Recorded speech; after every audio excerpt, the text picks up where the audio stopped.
Hi views. ఇప్పుడు మన ఊరు గొప్పతనం మనం తెలుసుకోవాలంటే మన ఊర్లో ఉండే కొన్ని కట్టడాలు కానీ పురాతన శిలాశాసనాలు వీటి ద్వారా మన ఊరు గొప్పతనం అనేది తెలుస్తుంది ఫ్రెండ్స్. మా ఊర్లో అయితే చాలా చాలా ఉన్నాయి అలాంటివి. పురాతన కట్టడాలు ఉన్నాయి, పురాతన శిలాశాసనాలు కూడా ఉన్నాయి ఫ్రెండ్స్. అయితే చూడండి, ఫస్ట్ అయితే ఇది మా ఊర్లో రాజులు నివసిస్తున్న కాలంలో ఇప్పుడు విశ్రాంతి గదులన్నీ తనీగా ఉంటాయన్నమాట. అలాగా విశ్రాంతి గది దగ్గర ఉండే ఇది కోనేరు ఫ్రెండ్స్. ఈ కోనేరుకి ఆనుకొని ఒక గుడి అనేది ఉంది ఫ్రెండ్స్. ఈ కోనేరులో ఆ రాజుల యొక్క భార్యలు అంటే రాణులు ఇక్కడ వచ్చి స్నానం ఆచరించి తర్వాత ఆ గుడికి వెళ్ళి దండం పెట్టుకునేవాళ్ళు ఫ్రెండ్స్. ఇదైతే ఆక్టోకేజ్ షేప్లో ఉండే కోనేరు. నాకు తెలిసి ఎక్కడ చూడలేదు నేనైతే. మీరు కూడా చూడనట్టయితే ఒకసారి చూడండి ఫ్రెండ్స్. ఈ ఆక్టోకేజ్ షేప్లో ఉండే ఈ కోనేరు చాలా పురాతనమైన కోనేరు. రాజులు నివసిస్తున్నప్పుడు ముందు నుంచి కూడా ఉందంట ఈ కోనేరు. ఈ గుడి కూడా అప్పటి నుంచి ఉంది ఫ్రెండ్స్. అప్పటి నుంచి పూజలు అందుకుంటుంది. అయితే చూడండి, ఇక్కడ ఆ కోనేరుకి వెళ్ళే నీళ్లు ఈ కాలువ ద్వారా వస్తాయి ఫ్రెండ్స్. ఈ కాలువలో అయితే మేము చిన్నప్పుడు కాళ్ళు కడుక్కునే వాళ్ళం. కాళ్ళు కడుక్కొని గుడి లోపలికి వెళ్ళి దర్శనం చేసుకునే వాళ్ళము.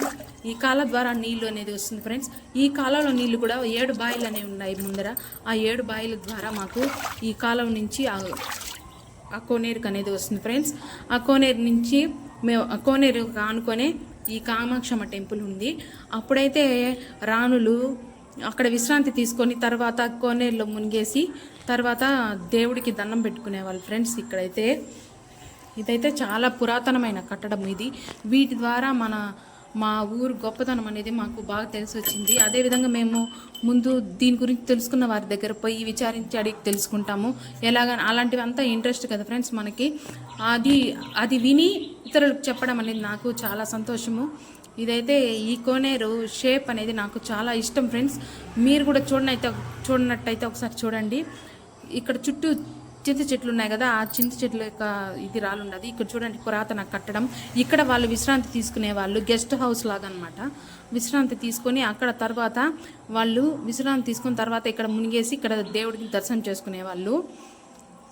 దర్శనం చేసుకొని మళ్ళీ రాజమహల్ ఉంది, రాణి మహల్ ఉంది, అక్కడికి వచ్చి ఉండేవాళ్ళు ఫ్రెండ్స్ వీళ్ళైతే.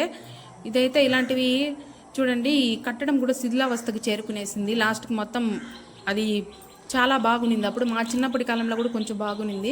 కాకపోతే ఇప్పుడు శిథిలావస్థకు చేరుకునింది. పట్టించుకునే వాళ్ళు లేదు. అంటే మొత్తం శిథిలం అయిపోతూ ఉంది.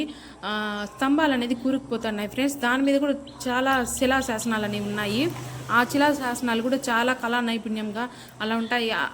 ఈ కోనేరు నిర్మించిన వారిని చూస్తే ఈ కోనేరు యొక్క నిర్మాణం ఇవంతా వాళ్ళకి చాలా మంచి నైపుణ్యం అనేది ఉంది ద్వారా